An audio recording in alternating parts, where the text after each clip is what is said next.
Mechanical properties of fluid में आगे topic बढ़ाते हैं और बात करेंगे हम लोग आज एंगल ऑफ कांटेक्ट की। कल हमने दो फोर्सेस के बारे में थोड़ी जानकारी ले चुके थे। जो फोर्स था हमारा कोहेशन और अधेशन। कोहेशन के बारे में हमने सीखा था कि जब तो सिमिलर मॉलिक्यूल्स क्या करते हैं, आपस में अट्रैक्ट करते हैं, तो उस फोर्स को हम लोग कोहेशन कहते हैं। और जब डिफरेंट मॉलिक्यूल्स आपस में अट्रैक्शन करते हैं उसको हम लोग अधेशन कहते हैं। तो इसी के आधार पे हम लोग एंगल ऑफ कांटेक्ट की बात कहते हैं। चलिए सीखते हैं क्या है हमारा एंगल ऑफ कांटेक्ट। देखिए, the angle form between surface and liquid drop are known as angle of contact. यानी कि कोई सरफेस हो इस तरह से और इसमें हम कोई पानी या लिक्विड का ड्रॉप को यहाँ पे ड्रॉप करा देते हैं, तो सरफेस और ड्रॉप के बीच में जो एंगल फॉर्म होगा वही एंगल आपका एंगल ऑफ कांटेक्ट कहलाता है। वही क्या कहलाता है, आपका एंगल ऑफ कांटेक्ट कहलाता है। अब यहाँ पे बड़ी सवाल कि हम एंगल किधर को लें। एंगल अगर हमको मेजर करना है, एंगल ऑफ कांटेक्ट मेजर करना है, तो किधर का एंगल को हम मेजर करेंगे। तो अब हमेशा याद रखेंगे, चाहे किसी भी सिचुएशन हो, जब भी आप एंगल लेंगे वो हमेशा लिक्विड के अंदर होगा। एंगल ऑफ कांटेक्ट ऑलवेज, यहां पे लिख देते हैं हम, angle of contact always form inside the liquid. याद रखेंगे ये पॉइंट, चाहे किसी भी कंडीशन हो, जब भी आप एंगल लेंगे लिक्विड के अंदर की ओर आप एंगल को मेजर करेंगे, एंगल को लेंगे। मतलब आगे हम समझते हैं, वही दो फोर्स मान के चलते हैं कि जब हम वाटर को किसी सरफेस पे क्या करते हैं, डोप कराते हैं, रख देते हैं, तो क्या घटनाएं घटती है इसको भी समझ लेते हैं। और यहां से हमारा किस प्रकार का एंगल फॉर्म होता है उसको भी हम बारीकी से समझने की कोशिश करते हैं। चलिए शुरू करते हैं। ये वाटर, पानी, ये पानी का ड्रॉप है।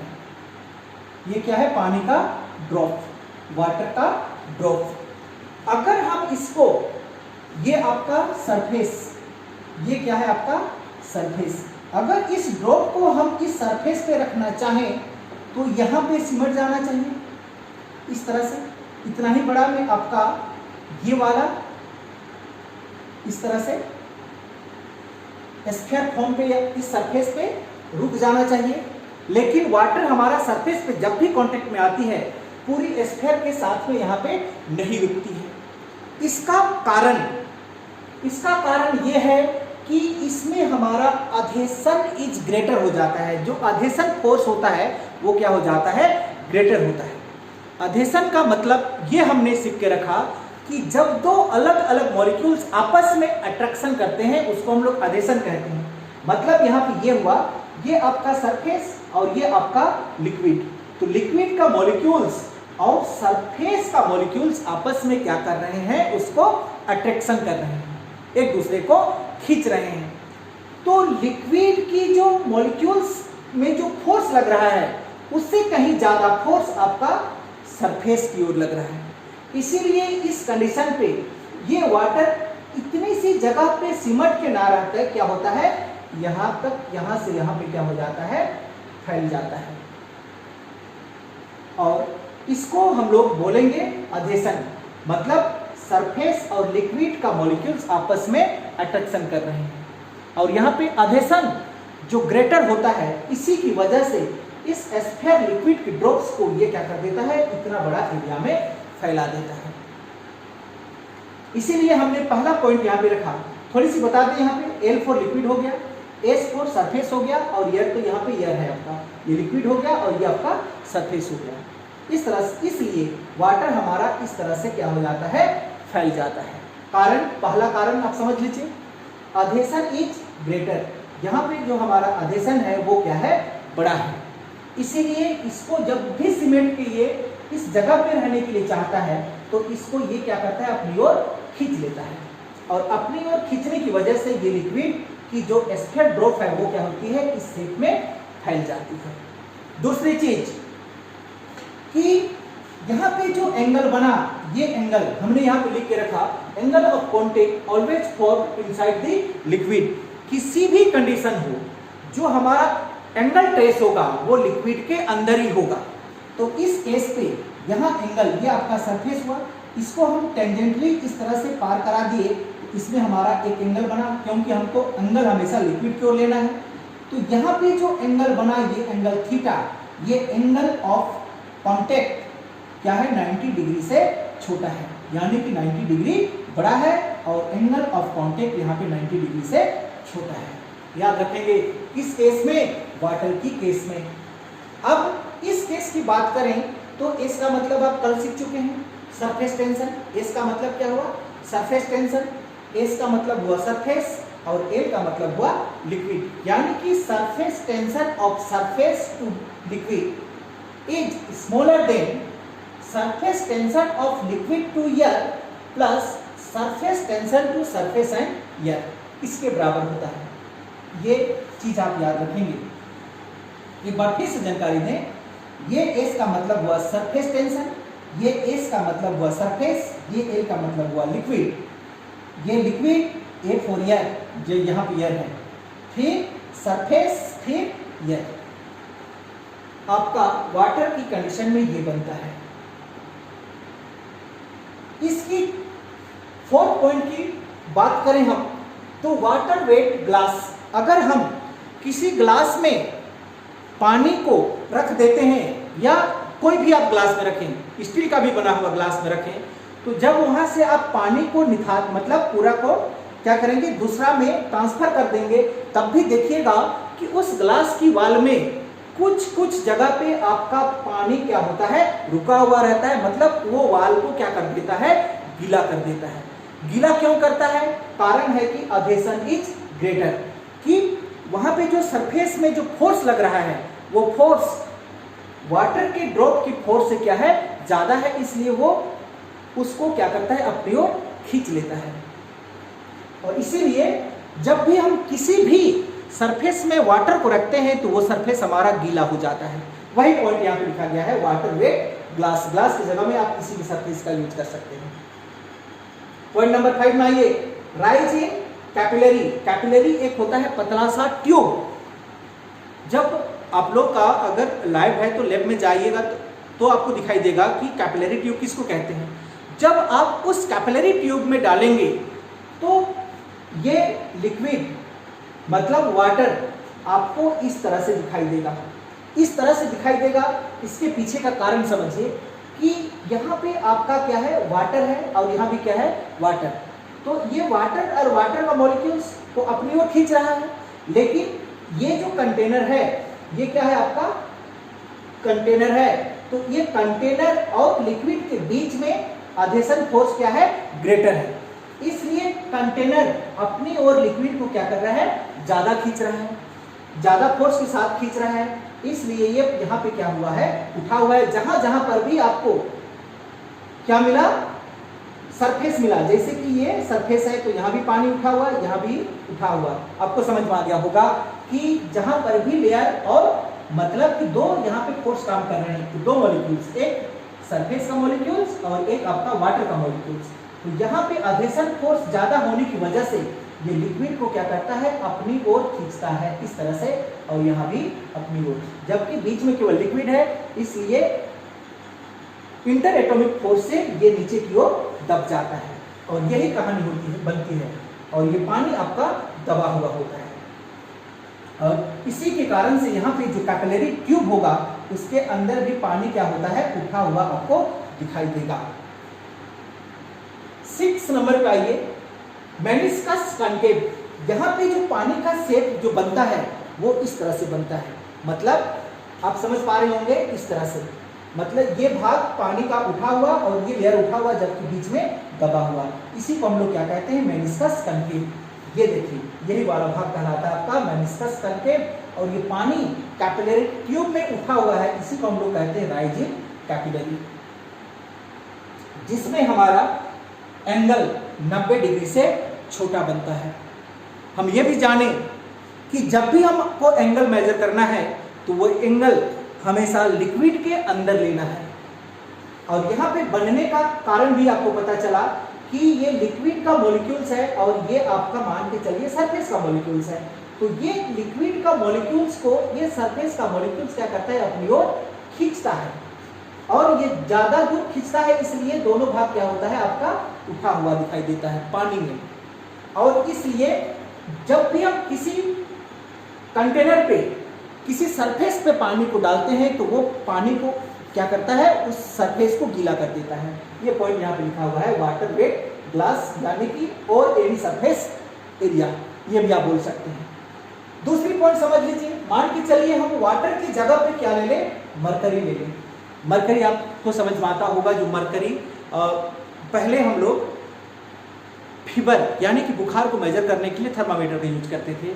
उसमें एक लिक्विड आती थी जिसको मरकरी कहा जाता है, ठीक। लेकिन अब तो डिजिटल हो गया थर्मामीटर, इसलिए मरकरी नहीं आती है। लेकिन फिलहाल हम बात करेंगे कि इसका, जब हम मरकरी को क्या कराते हैं, डोपिंग कराते हैं किसी सरफेस के ऊपर पे, तो इस पे आपका कोहेशन ग्रेटर होता है। कोहेशन ग्रेटर होता है, कोहेशन का मतलब समझ में आता होगा कि सिमिलर मॉलिक्यूल्स क्या करते हैं, आपस में अट्रैक्शन करते हैं। मतलब कि इसके अंदर पे जो मरकरी के मॉलिक्यूल्स हैं, वो मॉलिक्यूल्स आपस में क्या कर रहे हैं, एक दूसरे को खींच रहे हैं। इसलिए जब हम इसको सरफेस पे भी डोपिंग कराते हैं तब भी ये हमारा स्फीयर शेप में होता है, जबकि इसमें अधेशन फोर्स काम कर रहा था, मतलब दो डिफरेंट मॉलिक्यूल्स यहाँ पे अट्रैक्शन कर रहे थे, इसलिए यहाँ पे वाटर हमारा फैल गया था। समझ में आ गया होगा बात।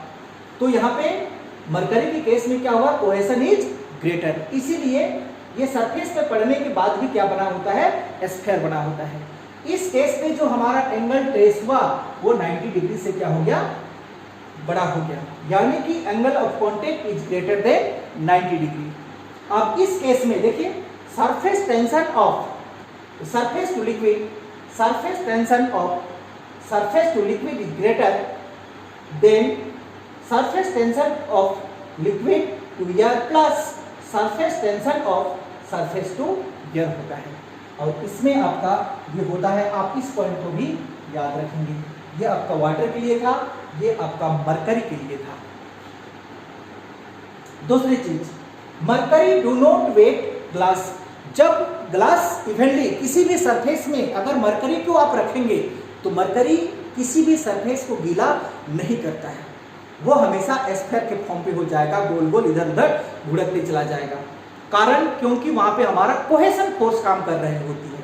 कोहेशन फोर्स का मतलब जो मरकरी के अंदर के जितने भी मॉलिक्यूल्स हैं आपस में क्या कर रहे होंगे, अट्रैक्शन कर रहे होंगे, जबकि वाटर में ऐसी नहीं होती है। इसलिए सरफेस पे पड़ने के बाद में क्या होता है, फैल जाता है। आगे चलिए, डीप इज कैपिलरी। जब हम इसको कैपिलरी ट्यूब में जाते हैं तो ये पानी इसका उठा हुआ रहता है, जबकि मरकरी का क्या होता है, दबा हुआ होता है। कारण भी पता चला होगा कि यहाँ पे देखिए ये भाग क्या हुआ है, आपका दबा हुआ है, मतलब यहाँ का मॉलिक्यूल्स जो है सब अंदर की ओर लग रहे होंगे इधर, क्योंकि यहाँ पे आपका कोहेशन फोर्स है, सिमिलर फोर्स एक दूसरे को अटैक कर रहे हैं, अंदर का सब मरकरी भरा हुआ है, तो यहाँ का मॉलिक्यूल्स को भी क्या कर रहे हैं, अपनी ओर खींच रहे हैं। जबकि वाटर में क्या हो रहा था कि यहाँ का मॉलिक्यूल्स को आपका वाल खींच रहा था, इसलिए ऊपर उठा हुआ और ये क्या हुआ, दबा हुआ है।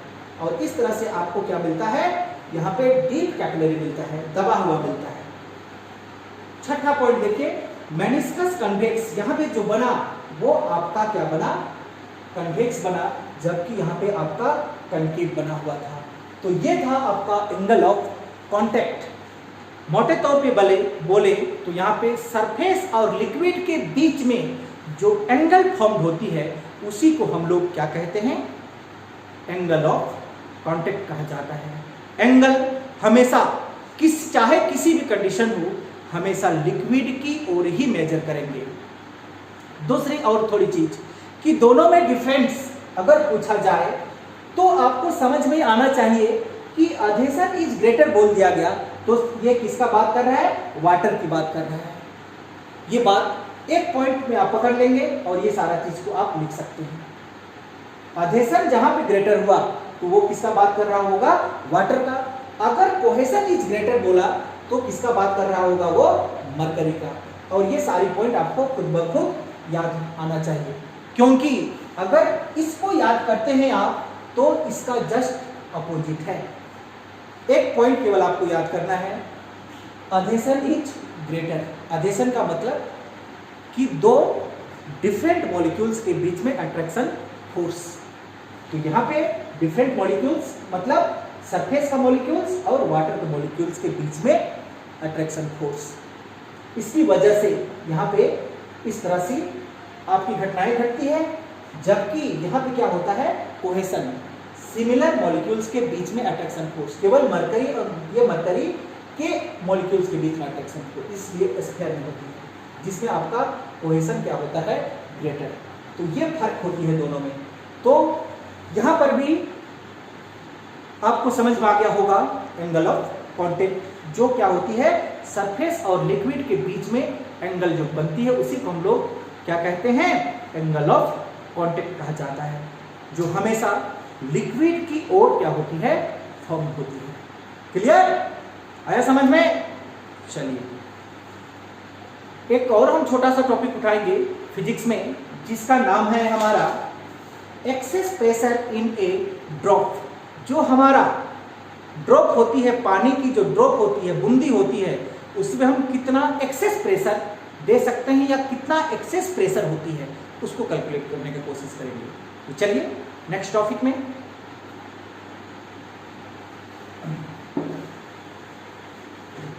Excess pressure in A drop. इसको जाने से पहले आपको हम छोटा सा एग्जांपल के दौर पे लेके चलते हैं ताकि आप बेटर समझ पाएं।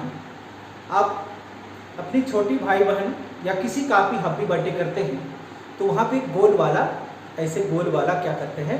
बैलून फुलाते होंगे। तो आपको ये बात समझ में आती होगी कि जब आप बैलून को फुलाते हैं तो आपको वहाँ पे जोर से प्रेशर देना होता है, तब आपका क्या होता है? बैलून फूल पाता है। मेरा बात समझ पाई होगी। तो मान के चलिए कि ड्रॉप वो है जो आपका बैलून को हम मान के चलते हैं ड्रॉप। तो बैलून क्या करता है कि आप इधर से हवा देना चाहते हैं और बैलून आपको इस तरह से प्रेस करना चाहती है। जैसे आप हवा को छोड़ देते हैं तो वो भर करके छोटा सा, मतलब पहले का ओरिजिनल रूप में चलाएगा, फिर इधर से हवा भरिएगा तो वो और बढ़ना चाहता है। मतलब ये हुआ कि आप उसको बड़ा करना चाहते हैं, लेकिन बैलून अपने आप को क्या करना चाहता है? छोटा करना चाहता है। समझ पा रही होगी बात? तो यहाँ पे क्या घटनाएं घटी उसको सबसे पहले समझेंगे कि ड्रॉप में क्या होती है। कि इसका रीजन को पहले समझिए कि रीजन क्या है उसका?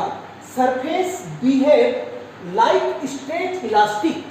वो क्या है? आपका एक इलास्टिक बॉडी के जैसे बिहेव करता है।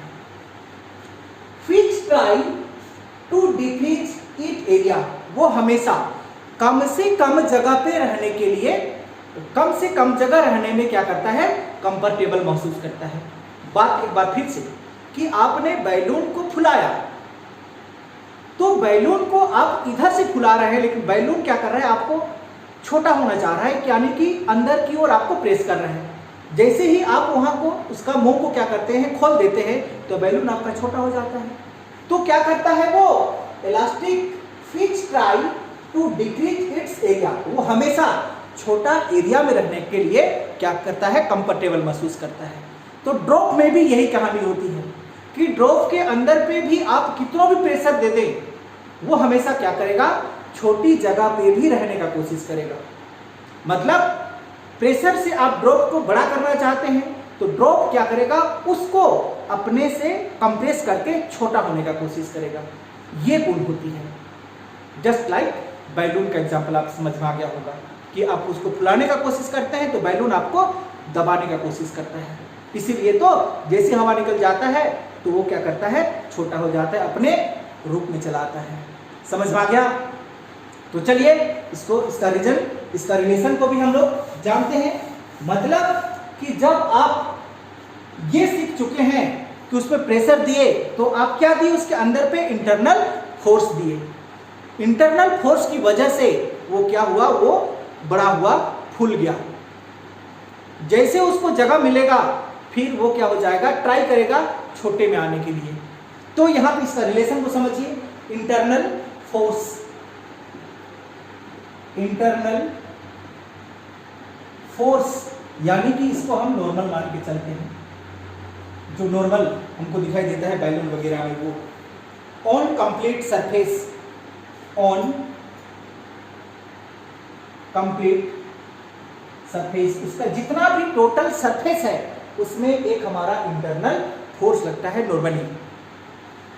ऐसा तो नहीं है ना कि जैसे आप बैलून को छोड़ते हैं तो बैलून का केवल एक ही भाग छोटा होता है, बैलून का पूरा सरफेस एक ही बार क्या होता है, छोटा होता है। तो इसी तरह से ड्रॉप भी होती है कि उसके अंदर पे हम कितना भी प्रेशर दे उसका पूरा सरफेस, कंप्लीटली सरफेस क्या होता है, छोटा होने का कोशिश करेगा। चलिए मान के चलते हैं कि ये आपका एक ड्रॉप है, समझिएगा इस पॉइंट को, ये आपका ड्रॉप, ये ड्रॉप है। तो ड्रॉप का आपको शेप पता है, ये स्फीयर शेप में होंगे। किस शेप में होंगे, स्फीयर शेप में होंगे। ये आप इसको मान के चलिए सरफेस से इसको कांटेक्ट करा दिए, सरफेस में रख दिए, ये आपका सरफेस है, सरफेस टेंशन मान के चलते हैं। अब इसका ये हो गया रेडियस, स्फीयर फॉर्म पे है तो क्या होगा, रेडियस। अब इस ड्रॉप के अंदर पे आप प्रेशर अप्लाई किए, क्या अप्लाई करेंगे हम, प्रेशर। इस ड्रॉप के अंदर पे अगर हम प्रेशर अप्लाई किए तो ये जो ड्रॉप है वो क्या हो जाएगा, इतना बड़ा हो जाएगा। जैसे कि हम बैलून में जितना प्रेशर देंगे उतना बड़ा होता है, लेकिन वो क्या है, उसका गुण हमेशा छोटी जगह पे रहना पसंद करता है।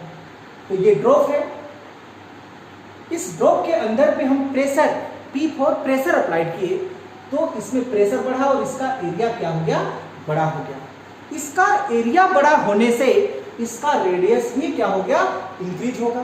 कितना इंक्रीज हुआ, तो यहाँ पे जो इंक्रीज रेडियस हुआ यहाँ से लेकर इसको हम डेल्टा आर मान लेते हैं। इतना बड़ा आपका रेडियस इंक्रीज हुआ।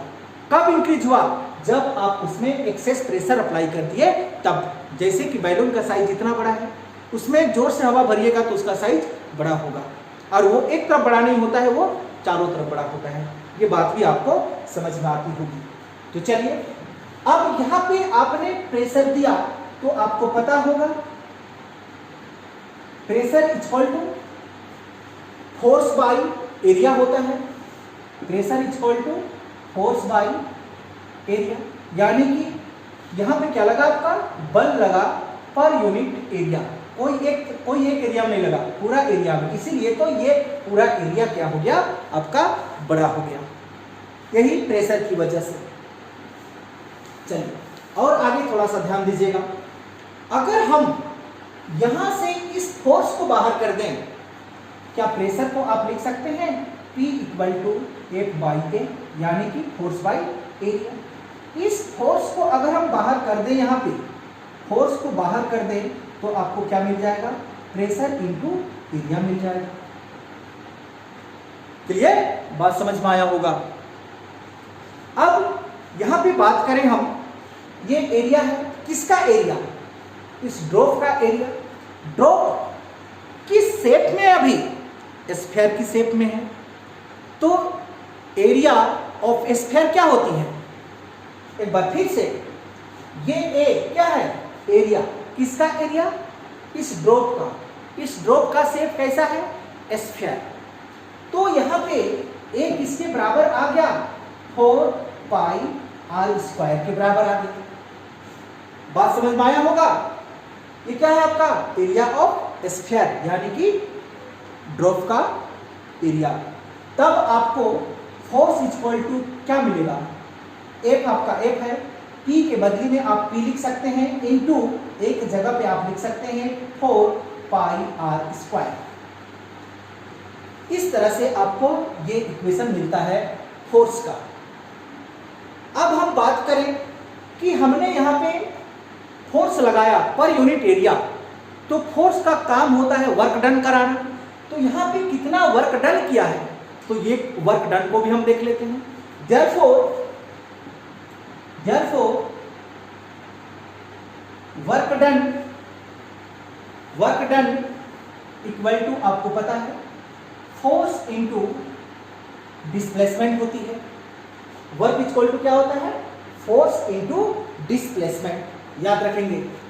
आगे थोड़ा सा ध्यान दीजिएगा, ये आपका फोर्स, तो ये भी क्या है आपका फोर्स। फोर्स की जगह हम क्या डालने वाले हैं, P into 4 pi R square into displacement. जब आपने यहाँ पे फोर्स लगाया था तो कितना डिस्प्लेस हुआ था, ये डेल्टा आर डिस्प्लेसमेंट हुआ था। बात क्लियर होती होगी, यहाँ पे समझ में आया होगा, क्लियर। चलिए आगे बढ़ते हैं।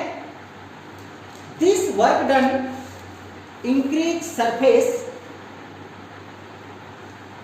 यहां पे बताना, यहां से हम शुरू करेंगे। This work done increase surface potential energy. ये किसको बढ़ा दिया, सरफेस का पोटेंशियल एनर्जी को बढ़ा दिया। जैसे ही आप उसको पिन में छेद कर देंगे बैलून को, तो बहुत तेजी से आपका हवा निकल जाएगा। क्यों, क्योंकि वहां का आपका पोटेंशियल एनर्जी क्या हो गया है, बढ़ चुका है। तो कितना बढ़ा है पोटेंशियल एनर्जी, कल का क्लास में हम जान चुके हैं कितना बढ़ा है पोटेंशियल एनर्जी। यानी कि कल हम निकाल चुके थे पोटेंशियल एनर्जी S इंटू ए। याद कीजिए कल का वीडियो या कल का क्लास, पोटेंशियल एनर्जी हम निकाल चुके हैं S इंटू ए। लेकिन यहाँ पे बात करेंगे, ये एरिया, ये जो एरिया आपको दिखाई दिया, ये एरिया कितना, अगर ये टोटल एरिया, ये एरिया हमारा ए था, तो बढ़ा हुआ एरिया को क्या मान सकते हैं आप, डेल्टा ए मान सकते हैं। तो यहाँ पे S इंटू क्या लिखने वाले हैं हम लोग, डेल्टा ए। जो आपका डेल्टा आर रेडियस में बना हुआ है वो एरिया की बात कर रहे हैं, वही को, उसी एरिया को तो आप प्रेशर देके इंक्रीज कराए हैं, क्लियर।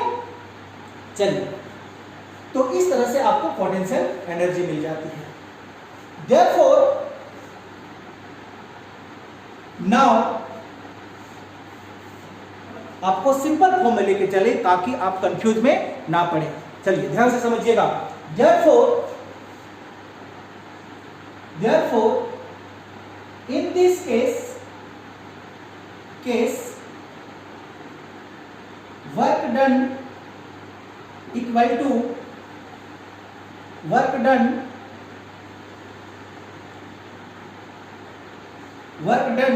इक्वल टू क्या होगा, आप इसको समझिएगा। वर्क डन इक्वल टू, यहां पे आपका पूरा सरफेस टेंशन क्या है, S into 4 pi R square, हम पढ़ चुके हैं, S into 4 pi R square. तो आर स्क्वायर हम यहां पे क्यों लें, आर स्क्वायर इसलिए लेंगे क्योंकि जिसका रेडियस हमारा क्या है, आर है। लेकिन कहानी यहां पे नहीं रुकती। अगर हमको ये चाहिए, ये वाला भाग चाहिए, केवल डेल्टा आर चाहिए, तो क्या करना होगा, आर प्लस डेल्टा आर में आर को घटाना होगा, तब आपका डेल्टा आर यहां पे निकल जाएगा, यानी कि बढ़ा हुआ आपका एरिया निकल जाएगा। एक बार फिर से कि ये तो आपका ड्रॉप था जो ओरिजिनल शेप में था, आपने इसमें प्रेशर अप्लाइड किया, तो इसका रेडियस आपका इंक्रीज हुआ डेल्टा आर। तो कितना एरिया बढ़ा आपका, डेल्टा ए एरिया बढ़ा।